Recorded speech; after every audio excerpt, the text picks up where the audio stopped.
tell artists these days is that, you know what, you cannot just be an artist. Go and get a job.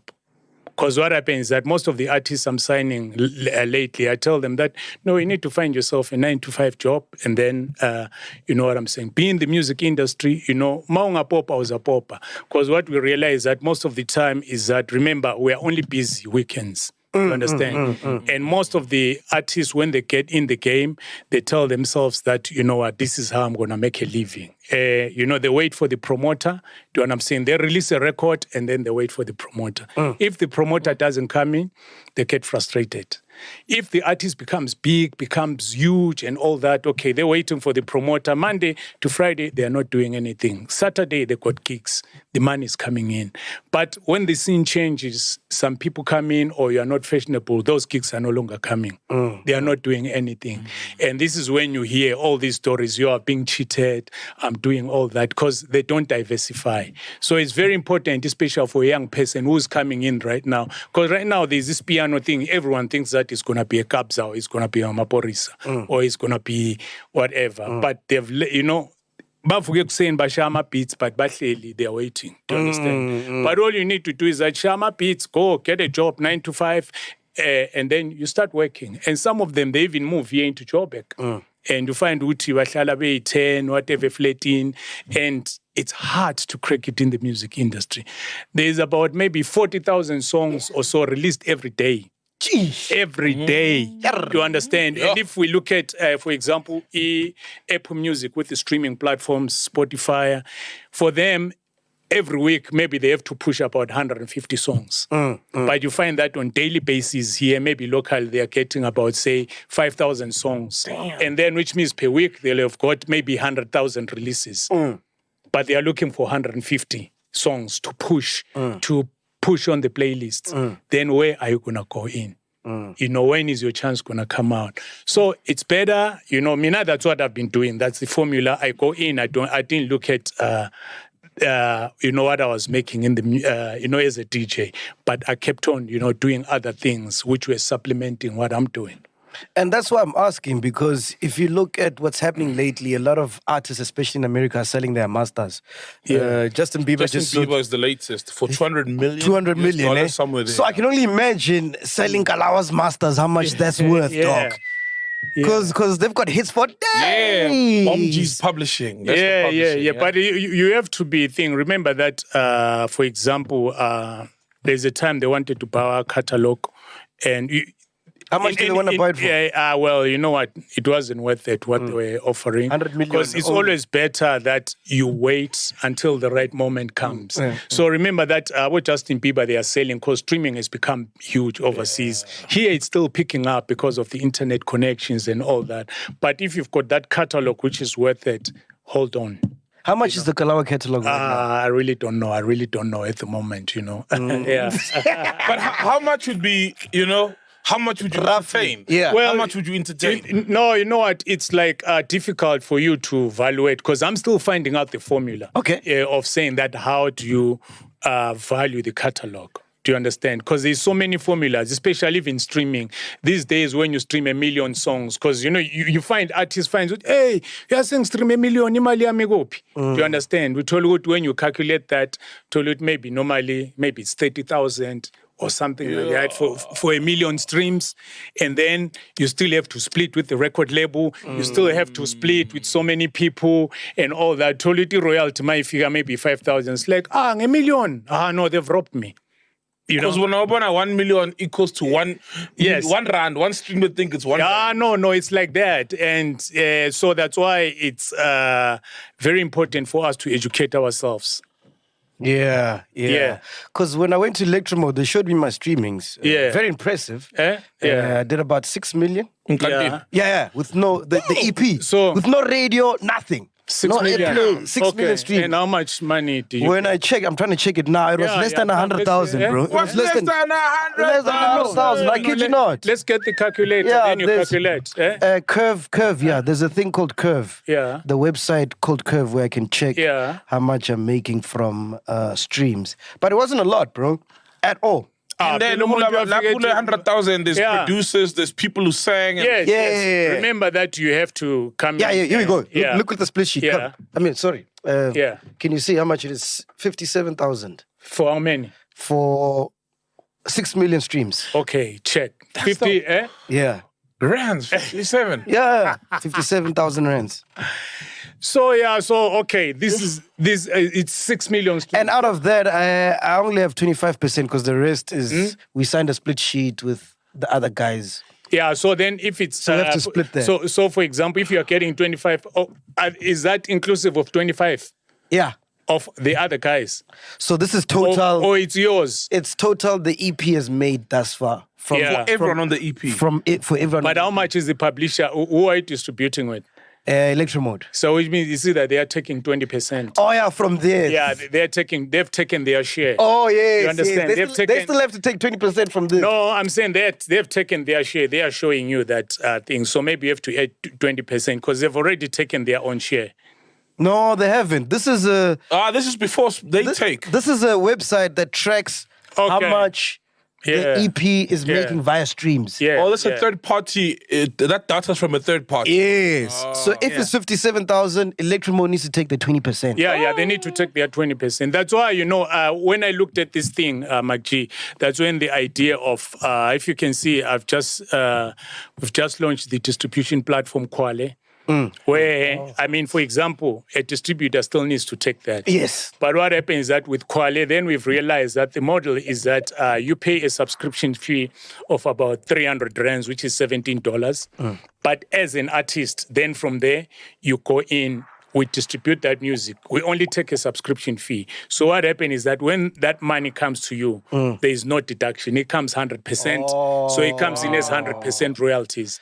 And you can upload as an artist unlimited. If you want to release 5 albums, that year you can do that. Do you understand? Then we've got a label offering where if you want to open a label, there are a lot of young guys who are approaching you. Then from there, it's like 5 artists, for a label, also unlimited. But you only pay a subscription fee of $44, which is equivalent to 800 rands. And then from there, we don't take anything. It's unlimited. Do you understand? Yeah, because it's tiny, the money which is being made at the moment. But there's nothing we can do. And the subscriptions, are they annually or monthly? No, it's annually. Wow. Yeah, it's annually. So you pay 300 rands per year, and then that's it. So let me get this straight. Yeah. I'm a piano producer or whatever genre you're producing. I'm at home right now. I've got a song. I pay 300 to be on your platform called? Kwale.com, yeah. Kwale.com. KHWALE.com, yeah. You sign up there. So I pay 300, ne? Yeah. Boom, sharp. Then I can upload as many tracks as I want. Yeah, as MacG, do you understand? What do you guys do? So why am I paying that 300? What do you guys do? No, we take it to the stores. Remember that we now have to farm it up to Apple Music, Spotify, TikTok, all the digital all the DSPs, digital service providers, they are called DSPs. It's like, for example, you're farming, you've got a farm, do you understand? When you're making, plowing, tomatoes, whatever, you've got that stock. Yes. But that stock goes to someone, ingene Pick and Pay, ingene Checkers, ingene Whoopi, they distribute that thing. Then you pay that fee, you understand? And then it's distributed. Then you know that you are not only sitting with a stock exclusively to Checkers, but it's going all over. And this is the only way we can start empowering ourselves. Because as you are looking at that, you are signed with a reputable distributor. Yeah. Do you understand? But they have to take their percentage. But if you pay them 300, you're just going to pay me 300, and the rest is yours. So you're taking Electromode out of business? No, it's not that. No. It's not that. Remember that the competitors which we have, it's both TuneCore, both DistroKid and all that, because they're using the same model. Okay. But the only thing which I thought about is that, there isn't any, all these are foreign-owned companies. There isn't any African distribution platform which has come out this way. Do you understand? So therefore, even now we've been doing a lot of going around, meeting the people where we're doing workshops. Yeah. But throughout those workshops, that's when you realize that education is more important to educate most of these artists. Because once you talk about publishing, they don't know. Once you talk about, how do you, for example, pitch your song, on these, like at Apple Music and Spotify, they don't know. How do you plug your song on radio? They don't know. And so the only thing which we need to do right now, as Kwale, we've seen that distribution, yes, it's our key business, but our key business will be more of education. Love educate. Love it. Because you know what? I've worked with a lot of artists. Lately, I've been doing working with a lot of young artists who are big at the moment on the Yano thing. But when you ask him, who's your publisher? And you tell umuntu is got hits. That's why you find some of them, they will come in, post, hey, I've done so many things, I've done so many hits and all that, because the paperwork, they don't understand. And when they don't understand, when they go to record with someone, people take advantage of that and say, oh, remember, if we have to go into the studio, boom, we're doing. Makji, you've done the beats. Do you understand? He's a vocalist. Yeah. Do you understand? So which means the split, it's a 50-50. 100%. Do you understand? So the song, it's a Makji. You're an artist. Yeah, featuring soul. Yeah, do you understand? It's featuring soul, right? Because you've said featuring soul, because you are the primary artist. Yeah. Then from there, you find that on your royalties, you're getting 100%. So I'm talking about royalties of streaming. Streaming, when it's playing on Apple Music, when it's playing on Spotify and all that, that's the revenue which we're talking about, which you're showing us right now. That's the first revenue stream. But because you've said it's featuring soul, Soul must get a percentage because you've used his name. Yes. So from your 100%, then you have to say, you know what, I'll give you 20%. And that's a split sheet. Yeah, exactly. It's a split sheet, which we agree on. Because you've said featuring Soul. As an artist, the artist, it's Mark G featuring Soul. And what I've noticed is that these guys, they do the split sheet after the song has been released, and now it's big, and now there's this 57,000 that we must share. Then it's like, oh, Konje, what's your split? Yeah. And that's not the way it should be done. Like, when you finish in the studio, we must all sign the split sheet. No, it's better that way. So I just want to give you this example. So I get it. That's the first layer, right? Yeah. You are the artist, whatever. So when the money is coming from streaming, whatever, do you understand? Then from there, you get your 80 years to get your 20%, yeah. Do you understand? Yeah. Then from there, that's the agreement, which is there as an artist. Do you understand? It's artist royalty. But after that, there is the publishing split, which is a different revenue model. Do you understand? Who are these people? Who are the composers of this song? Do you understand? Who wrote the lyrics? Do you understand? It's the ownership of the song. Yes. Saul wrote, do you understand? And then he wrote. Remember, now the artist element is thing. So now it's a 50-50 percentage. Yeah, on publishing. On publishing. Yeah, which is separate. Which is separate. Yeah. So therefore, if the song is playing on radio and all that, whatever, they look at that split sheet. Yeah. So now, if say Mark G Podcast comes in and say, wow, we want to use this song. Yes. Do you understand? That's the intro of the show. Remember, it's not a streaming song. Yes. Streaming, it's separate. Yes. So then when it comes in to that, it's going to say, okay, Mark G, this is the song we are doing. Who owns the master rights? Yeah.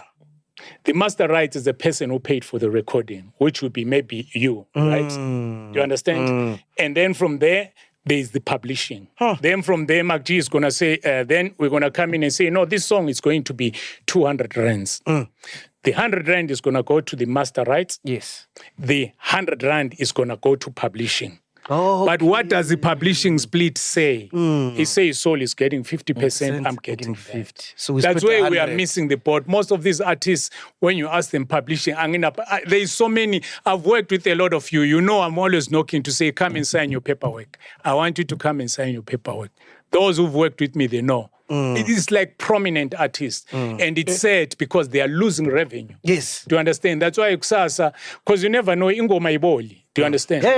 Iboli, remember we did last year, there's this song which we done with Heavy K. Telkom came in and said, boom, guys, you know, I want this song. This song we did it 10 years ago, I think. Wow. And boom, they had 1 million rands on it. But now we had to go in, then we had to go in and say, oh, okay, this is what's happening. Kalawa, you own this thing, but who are the people who wrote the song? It's Heavy K, it's Professor, it's Mpumi. Do you understand? What does the split say? Heavy K owns 50% because he did the beats. Professor and Mpumi wrote the thing. So therefore, it's more of that kind of a thing. I think Mpumi had written the song. So the split was done 50-50 so that you get in. Because you go in there, then you find that the publisher. And most of these guys, they keep quiet, they chow that money. And that's what happened to Jerusalem. I heard that based on the streams, just the streams alone, Jerusalem. So if you check YouTube, Spotify, all those numbers, roughly, that song has made about 50 million rands, right? Yeah. And this person was telling me that because of the deal Master KG signed with Open Mic, because they have slave deals there, né? He'd be lucky if he got R1 million from that song. Because Master is a slave. No, remember, let me tell you. Let me tell you how we do our business at Kalawa, right? So because we'll have paid the master rights, right? Mm-hmm. But what happened is that when we sign a deal with an artist, remember, it's that is that 2 rands, is that 200 which we're getting? Yes. Mm-hmm. The 100 is for the master rights. Yes. So what we do is that then when we get the money, then we split that master rights. The record label gets 50%, the artist gets 50%. Do you understand? Because it's fair for everybody. Because the record business is put in, they've marketed, whatever. Yeah. But most of the guys who want to go in and take 100 the artist. Yes. And then the publishing, this is where it's key. Because most of the guys, when you talk to them about publishing, they don't understand. Because that's your pension money. It's like injury, it's like when you're driving your car. When they stop you, they're going to say, where are the papers of this car? And that car, my pumis it's like a deed. You sign what is called a deed assignment. So every song must have a deed, so that at the end of the day, who are the owners of this song? And this is the thing which pays over time. We are talking about Justin Bieber. Over time, when you've done 100 records, then from there saying, okay, your catalog is gone, and then someone wants to buy it. Do you understand? Then they're going to say, where are the deeds? Wena next awazi ukuthi kwenzakaleni abangirobhile hey what angithi uhlala khala.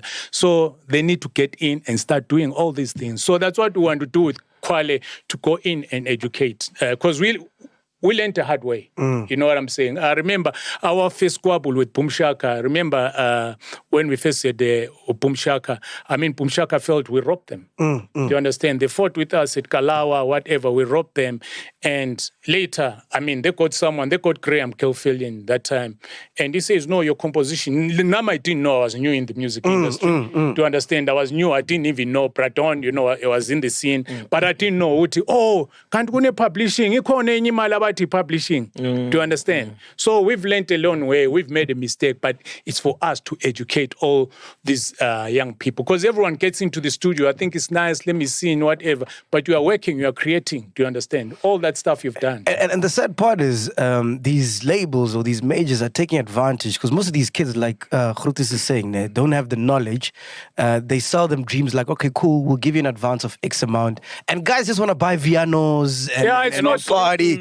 And they're done, but and they when don't the gig know. money comes in, that's what they focus on. They don't know that it's making other money. The song, which long after they're done gigging, they'll still be earning. And then managers are screwing them over as well. So it's managers screwing them, the label is screwing them, and then you find out after that, oh shit, this song made actually this amount. Yeah, that's why I remember the gig money comes in and go. And we must understand that you're not going to be staying. It changes. Not when the lockdown and there's no more gigs. And also God always doesn't have the spotlight on you. Do you understand? After a 5-year check, when hip-hop was happening, when Kwaito was happening, God took out that spotlight from Kwaito. He gave it to hip-hop. Do you understand? And then hip-hop came in. What happened? He took out that spotlight. He gave it to Amapiano. So it's going to change. You're not going to be there forever. It's just like, now we're not going to be here forever. We're all going to die. Do you understand? Nothing is permanent. Do you understand? So it's very, very important for our artists to take care of that paperwork. Because especially the publishing money is the money which is going to help. It's like pension money. It helps you. It keeps coming in. Yama gig will come in, but after 5 years, you're not going to be gigging. Most of the money is made on publishing. That's why when you hear saying someone sold their catalog, because Justin Bieber registered it right. But if you didn't register, you've got 20 songs, you've been featured, whatever. Have you registered it? You know, do you own part of that song? What do you have any deed of assignment to come in and prove? Because if singaye court mina ngifike ngibhale, it's me and you. Mina nginephepha uthi yami ngithi ingoma yami. And it's so easy now because you don't even need to go to Sambro and write the deed of assignment in. You do it online. Yeah, you do it online. Do you understand? Go in when you come in with okay, I know that you are the artist.